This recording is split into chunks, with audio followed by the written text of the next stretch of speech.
And then around the world, we're seeing violence everywhere, including Gaza, where I work for Al Jazeera. My colleagues, every colleague I have in Gaza has been murdered. Every single colleague I have in Gaza has been murdered. So we got a lot of work to do, a lot of stuff to pay attention to.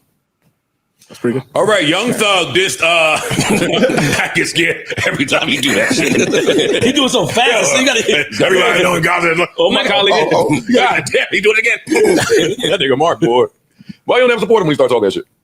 Support him very well, sweetheart. He has my full support, but I also know that once he says something like that, or we discuss something like that, then we're just like, okay, what's the fucking pivot? What's the pivot after we talk about every journalist on the Gaza Strip being murdered? Like, what's the pivot? So Young Thug appeared on Little Baby's project. Quite the project. Quite the project is hilarious. Yes, quite the project. Tell my friend Dyson. Yes, quite. In this context, for some reason, now it's funny to me. I'm gonna put my Alvin hat on, and I'm gonna say the sensible thing first, then say the crazy thing second, instead of the other way around. I think that Joe's, in general, has shown himself consistently across his career to be a low empathy scumbag for the most part. He doesn't really seem to show any care or empathy for basically anybody in his life. I've never seen any indication of that. That is not true. Okay, maybe you know more than I do, but I can say definitively / anecdotally that I've seen him repeatedly act with malice and low empathy towards multiple people. Maybe there are other shit that he's done that goes against that, but he's consistently. Okay, yeah. You can be a scumbag and not be a scumbag at the same time. That's possible, I guess. But he is on a lot of levels a scumbag. Just want to put that out there. But I think Josh is, valid. So I think that his response was incredibly and unnecessarily insensitive, and it was punitive. Like, the way that he was responding was obviously, you shouldn't have said that. Why the fuck did you do that? Fuck what you just said. Like, that's what he was communicating with what he said. In the same way that he's done in lots of situations when he walked off on Amigos or whatever. It's like, yo, fuck you, fuck this conversation, and fuck you for mentioning whatever the fuck you just said. I need to belittle you in this moment.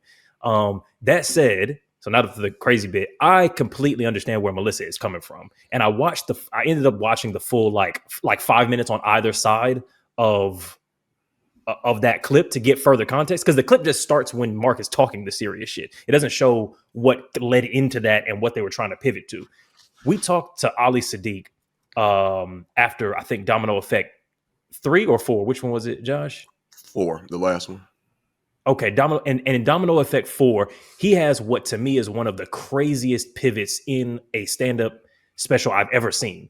He speaks about the experience moment to moment of his sister, his kid sister, dying, and him finding out about that on a phone call unintentionally because his mother had whispered something to someone in the background.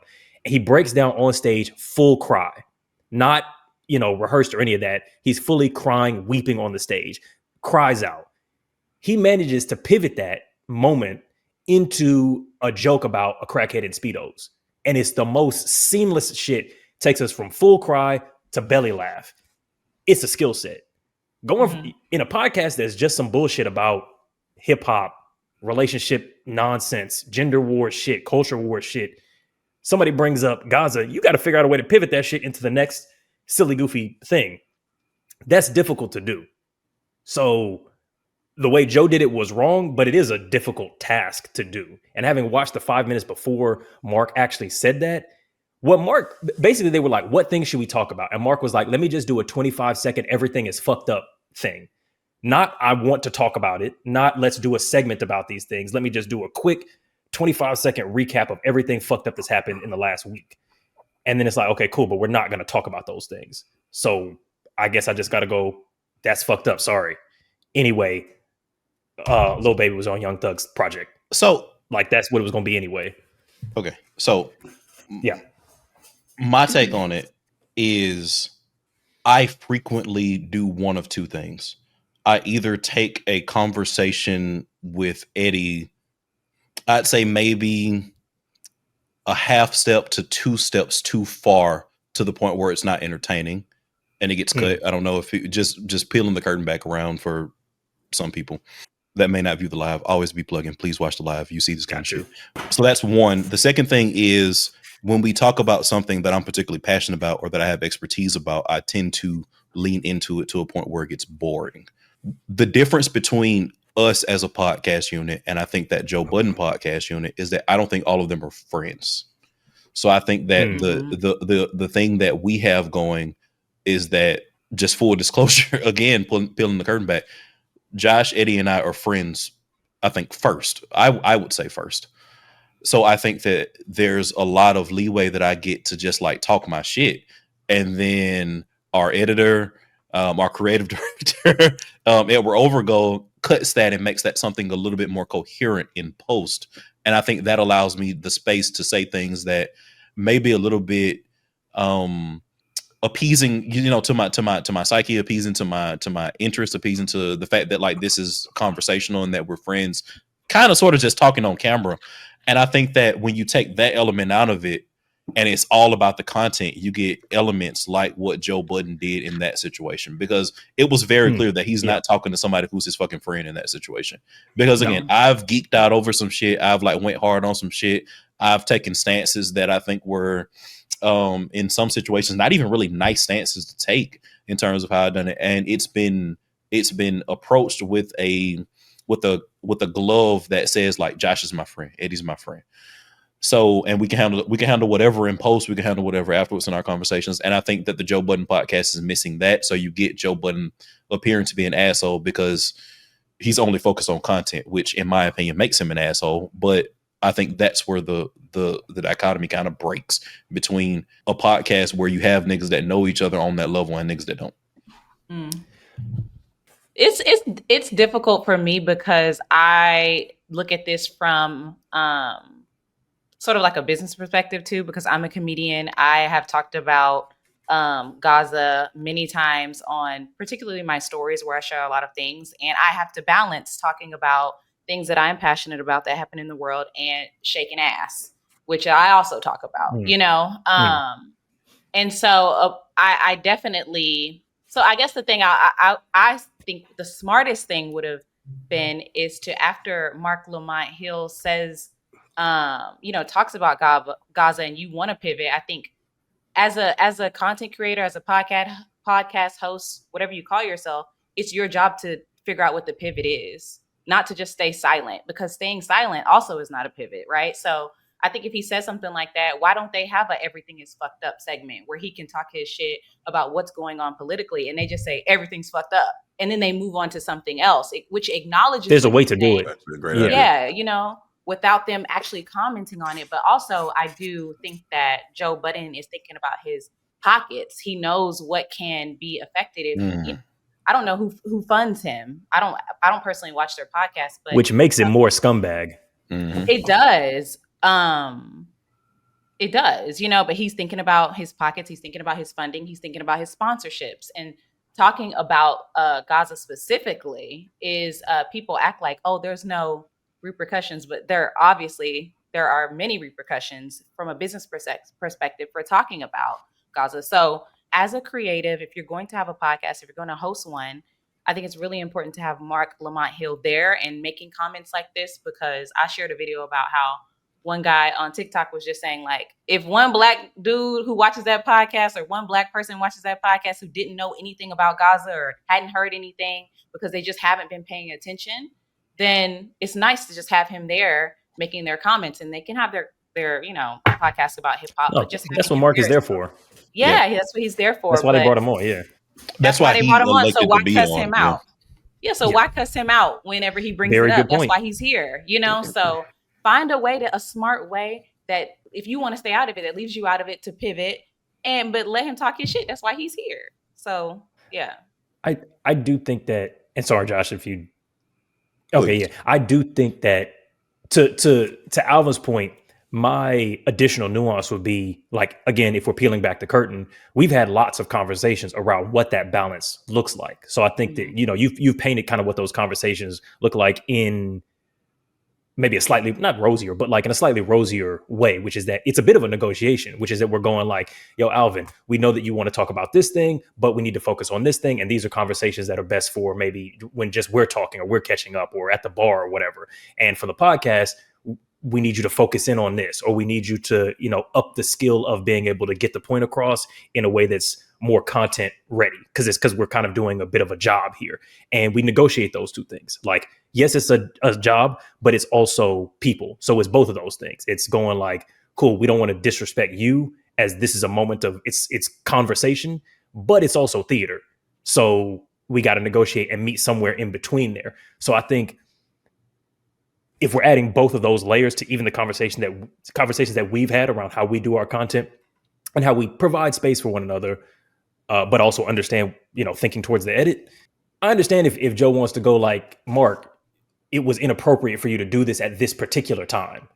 But I think even if that was the case, because I did watch the whole thing and it was like, I could see it being a thing that like after the fact, him being like, yo, Mark, we're in the middle of trying to pivot between two things. You did a 25-second thing of like highly traumatic, super serious shit between two things. And this is like a $20 million podcast. Like we're cool. We're friends. We talk, we do behind the scenes stuff. This is a 3-hour job in the most strict sense of the word. Like we're a little podcast, $20 million, 3 hours of work. There's going to be stricter rules around that. But the way you make that correction is not anyway after somebody tells you about their friends being murdered, like under no circumstance. There are ways that you correct, because I guess Mark is an employee of Joe. There's a way that you do that and it's not that, but I don't fault being like, that was not the appropriate time in the middle of our job to do that, even if it's not a sponsored thing. Yeah. I mean, my main thing is like, I kind of wonder what was the motivation behind like why they glossed over it. Probably like y'all said, like advertising, ad dollars, things like that could be playing a role in it. And I think that's like extremely fucked up and like crazy, because it's like the quiet part out loud. Like everyone knows that the U.S. is backing Israel, and like you better not say anything against Israel, or you're gonna be the enemy of the United States. In a sense, like you're going against the United States by backing Gaza, which is fucked up. But America's fucked up, so everything's fucked up. And I did find it weird that all of them unanimously was like, well, all right, what's next? Like, that seemed, Parks, like, because like the white guy on camera, like normally like he's like the more of the emotionally reasonably sound person like amongst the crew, and even he was kind of like let's offset, you know what I mean? Yeah. And even with Joe, like I mean, I've seen him handle like situations with more care, with more tact. You know what I'm saying? So like even that was surprising. Okay. But also when it got to Mel, I was expecting Mel to at least be like, you know what, my condolences. But she just like joined the bandwagon. So I was like, damn, that's kind of fucked up. And she'd be like on the back end of like, shit on the show a lot. And so I would have thought that she would have been the person that would have at least said, dang, my condolences, because that's fucked up. Even if those were not your friends that died, they were coworkers. Those are still people that you know and had a relationship with. And that's some very real shit. People are dying. Like, even if you don't know anything about it, like it's nothing to be like, damn, my fault. Yeah. Like that's crazy. Like, oh, damn, shit. I'm sorry to hear that, bro. Little baby. Yeah. You know what I mean? Yeah. I thought it was also interesting that they sort of, now that you mentioned that, I'm thinking about I'm thinking about politically first, because, that's how I'm thinking about it. But they even detached the politics from his own sadness, like they connected them both. They did. And they threw both away. Like they threw his emotions away and they threw the politics away. They couldn't even just be like, oh man, like, who were you closest with out of everybody or anything? Like, like. Because even Mel's response was that sort of like, oh, how are we supposed to pivot when you say a bunch of people in, like she didn't even bring it back to his relationship. Because he said, everybody I know, my colleagues, people that I worked with for years have all been murdered. And Mel was like, how are we supposed to pivot when you're talking about a bunch of journalists getting murdered? It's like, I think it's also weird that he immediately was like, Mel, why didn't you say something about this? Like, I thought that shit was kind of weird in and of itself. Like, oh, okay. Yeah. On some, it's no secret why they would want a woman on that podcast. Sure. I think that's fairly on the nose. I think that in addition to that on the noseness, them kind of saying, well, this was clearly an emotional moment that I'm interpreting as an emotional moment. Hey, Mel, why didn't you, as the woman on the podcast, like react to this emotional moment when you're supposed to be the woman on the podcast? There's a role that comes with that. I thought that was kind of weird in and of itself. They expected her to, bear the emotional burden. Did she usually? Of all of that? Like, and not even just because you mentioned Parks does this sort of thing as well, of like not just the emotional bit, but like supporting Mark when he's doing his job, which is to bring a more robust academic. Parks is also more so And Josh, you watch. I'd say more than I do. I feel like Parks is more so the progressive like arm of it, and I think that being the progressive arm of it comes with a lot of territory that overlaps with a lot of things. I do think that they brought Mel on consistently to be the person that kind of softens the image, but I also think that Mel is a hardened social media industry veteran, so she kind of like some of this stuff doesn't. Like, she's not going to play that card. She's going to be herself and she's going to do what she wants to do. But I do think that they 100% wanted her to be like the one that like absolves them from that kind of stuff by being the one that has that conversation. And I think that the evidence of them immediately saying, not them, I don't want to put everybody in there, Joe immediately saying, hey, Mel, why didn't you hop in here, is indicative of that. Yeah. All right. Shall we watch this reply thing? Okay, I don't like none of that. Yo, but I want to address something because the internet's been mad this week. Oh God. Oh, wow. About what now? About I think they're mad at Joe, not me. About the collective reaction. I think they're mostly mad at Joe, but maybe the collective reaction to me mentioning Al Jazeera in Gaza last week. And they were saying, your colleague. Yeah, and they were saying, you people don't take it serious, kind of making it about y'all. And I think it's a little unfair. I want to say that. I think it's a little unfair. I think part of it is context. You know, because people are like, we don't talk about this stuff. I don't come here to talk about global politics. It's not what I came here for. It's not what I took the job for. I think my presence here is helpful. Y'all want to share that money?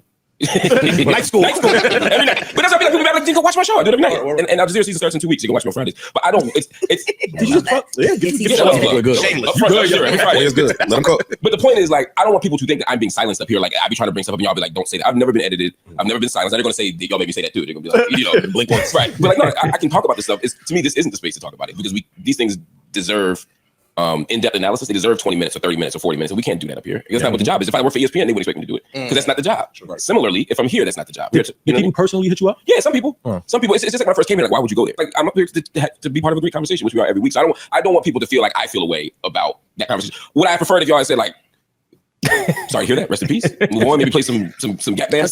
Yeah. Yes. I'm not gonna. But that's a blip. But the actual decision to not talk about it in depth or to not have a reaction in terms of analysis, I'm cool with that because it's a complicated topic and people don't have an analysis of it. I don't want and that's the truth. I think the truth is why we don't talk about it. A lot of us have. I have a skew. What's the word? Skew is a right word. I have ignorant view of things. I don't want to misspeak. The blue cap dude. He's that dude who was being super disrespectful to like a sex worker on the street, right? Where he was like, you know, are you on drugs right now? And she was like, that's not how you ask a person if you're actually checking. Have y'all seen that clip? No. But anyway, the blue haired dude seems like a fucking idiot. So fair, I agree on his point of like maybe it doesn't make sense to comment because the last like 2 clips I've seen of him are him saying and doing the dumbest, most emotionally immature shit I've ever seen. I tell you, don't pull any punches back, do you? Huh? Just you know, I err on the side of that's a cop out to me. Okay, like, I don't know enough. To me, that's a cop out. I don't really like Marc Lamont Hill's. I understand he wants to make it. Yeah, I understand he wants to make it known that he's not offensive, but like I thought his point of being on the podcast is to add an educated perspective to everything that they're talking about, and just the same way he plugged. And it feels bad, like it feels improper to call it a plug, but the same way you just plugged your show, on Al Jazeera. It's the same way you should drop nuggets about things that are happening politically that we should be paying attention to. Like, I guess I feel that, but I guess I would say like at some point the concentration becomes so large that it no longer makes any sense. Like if you're trying to put medicine in the candy and the ratio of medicine gets so heavy that it's all medicine, now they don't take it. So now it's dropped back down to 0%. Yeah. So if you're on a hip hop podcast that talks about silly shit, and you're like, my job is to add an academic, evidence-based, robust, academic career to sprinkle in nuggets to the kinds of conversations they were having anyway. Mm-hmm. Doing a 20-minute segment on Gaza probably is going to end up being more counterintuitive than useful, I think, which seems to be his point. Yeah, I agree with that. I don't think it should be that. But I think he should be able to say just a small comment about his life experience, which is what he talked about. It wasn't technically about Gaza and the politics behind it. It was about the fact that I lost everybody that I used to work with, but because it's such a, charged. It's such a it's a politically charged topic. People are afraid to comment on anything around it, and I just think, him saying R.I.P. something could have Can we play the Migos or something? Like one of them passed away. Something, like No, that I agree with. I think I'm mostly because what he said to me is like pretty much in line with what we've kind of all collectively said, which is y'all were insensitive, but I'm not mad about that. That I think he should be mad about. I think that he's numbed in a way that he shouldn't. Like the being like, oh yeah, it would have been nice if y'all said like, oh, I'm sorry that you lost a bunch of people you were close to. That's crazy. Like that should have been a moment. But him saying, I'm not mad that we didn't talk about it, that makes complete sense and was clear even in the context. Like he literally they don't show this in the original clip. Before the clip actually starts, he says, I don't want to do a whole thing. Just give me 25 seconds to do a quick rundown. And that's when the clip starts. Okay. So even in context, he was like, I'm not looking to have a long drawn out conversation around this. So I'm like, that makes complete fucking sense. That's totally fair. They've only got the 3 hours or however long. And that conversation requires, especially if you're talking to people who aren't, to their own admission, idiots about it, you're going to need 20 minutes to really do a good job. Yeah. I will also say this, though. I would expect at least Joe to understand the gravity of that situation a little bit better, because if you know anything about Marc Lamont Hill, and for the people listening to us who may not know, he's not new to this. Like this isn't something that started in October for him. I think for a lot of people and the conversations that I have, this like checking for this started in October for a lot of people. It did not start in October for Marc Lamont Hill. He's written papers, he's written books. Oh, for God's sake, yes. Yeah, there's speculation that when he lost his job as a CNN correspondent, it was due to speaking out about the situation in Gaza long before this most recent October. Because there are also, when I say October, there's also been multiple Octobers. I don't know if people know that either. But anyway. Oh, is that a particular date of significance or like month of significance in some way? Yes, in several instances. But okay, go on. If you just like looked at Marc Lamont Hill's like Wikipedia, you know that this is something that he's particularly passionate about, and he's done lots of scholarly work in this space. And again, I would assume that he's worked with a lot of people in this space and that this is something that hits home with him. If I'm just Joe Budden, again, doing a Google search, again, I circle back to the aspect of like, maybe friend is too strong a word, because again, I don't think they're friends based on this, but like having the aspect of treating like an employee as a person, like needs to come up. Like I can't imagine like perfectly said. Yes. Yeah. Like I can't imagine like not having the wherewithal and knowledge of like who Marc Lamont Hill as a person to not say, man, bro, that's tough, man. You like, my bad, and then you pivot very smoothly past that. And I think Mark would have been fine. I think the internet would have been fine. People do that every day on multiple podcasts. Yep. We do it on here all the time. And I think it would have been good. The fact that he didn't do that in the context, I think is pretty fucked up. It took more effort for Joe put more effort into deriding him than trying to pivot smoothly. Like he made it a point to say that was dumb for you to say that shit. Why the fuck did you do that any fucking way? The amount of words he spent doing that, he could have in that same span just been like, I'm so sorry to hear that, man. And I hate to pivot this way. Going to the next topic. I appreciate you sharing that with us. Cool. Young thug, little baby. He took more time to be a dickhead when he didn't need to. Yeah, man. And again, going back to some friendship, man, Eddie was a dickhead about me, about my grandma dying, and we moved right past that shit. You got to keep it pushing. You know what I'm saying? We got a business to run here. You know what I mean? Like, that's a callback. That's what it is.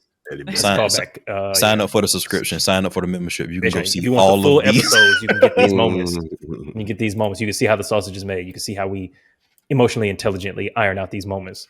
Or unintelligently, as Eddie ironed out that moment. I just want to point that out. Look, it was I was trying my best. I didn't do great though. I will concede.